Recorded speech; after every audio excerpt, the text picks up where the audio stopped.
ciyaalkiibaa waashay oo ku daatay oo isku baktiyey oo way urayaan yaana laga sii daaya biya cudurro kala ka sheekaynaysaana idinkaa lagu beeray bara saab ma hayno isaga maba haynaba meel alaalay meel joogaba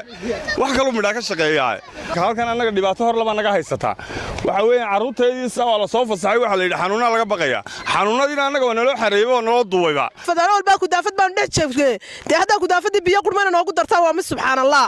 anagu ciyaalku way naga qurmeen dadka degan baanu nahay inay biyaha naga sii daayaan haystee wadankii qabsaday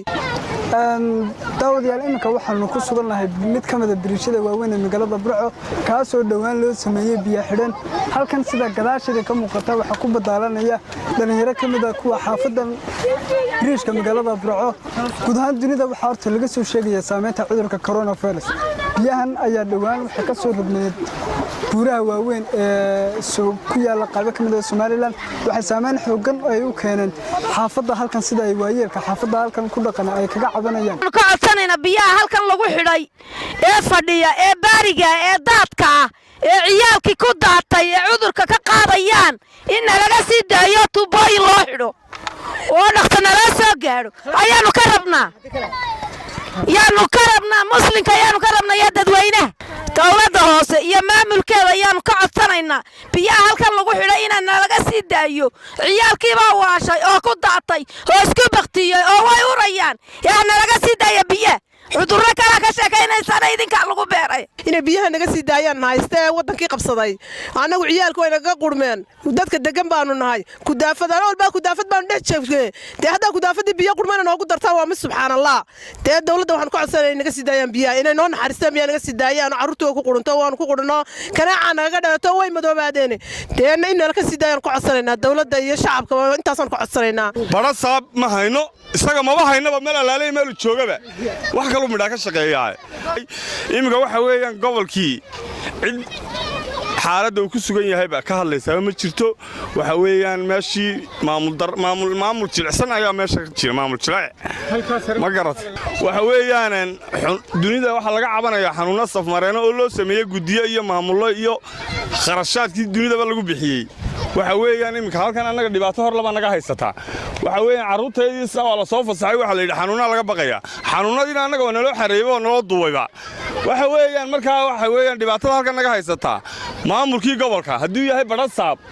hadduu yahay maayar hadduu yahay golo deegaan midnaba ma hayno wax allaalay wax arrinkaa wax ka qabta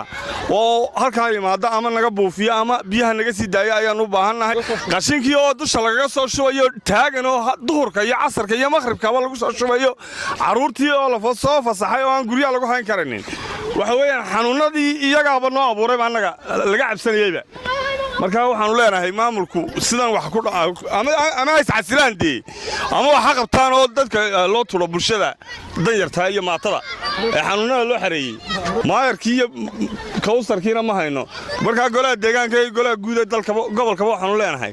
ilaahay ka baqa oo maatadiina u tura aad xanuunada u xidheen aad biyaha u qabateen wax qabad baan filayna wax yeelaan ugu idkamaana filayna waxaan ka codsanaynaa in biyahan caruuraha ka qabtaa caruuri baa ku ilaahay maalintii ku jiray waa la fasaxay wadanka uu barakaysan yahay kanaaca ka dhalanaysa cudurro kala ka dhalanaya waa biyo fadhiya qashinkiiba dusha lagaga shubaya dawladda hoose na soo gaadho intaasaan ka codsanaynaa dawladda hoose iyagoo way arkaan iyo bara saabka kuwani waa kuwa ka mid ah caruurta xaafadan ku sugnayd waxay ku dhex badaalanayaan biyaha madaxweynaha Soomaaliland Muuse Biixi Cabdi wuxuu magacaabay guddi ka soo talisa xaaladda cudurka coronavirus maamulka gobolka Togdheer iyaguna waxay magacaabeen guddiyo hawshan u xil saaran laakiin se halkan may soo gaadhin wax wara kama hayaan bulshada ku dhaqan xaafadan oo la kulan ayaa iyagu waxay sheegeen inay agtooda soo marin madaxda gobolka Togdheer saameyn xooggan ay ku yeelan karto cudurka COVID-19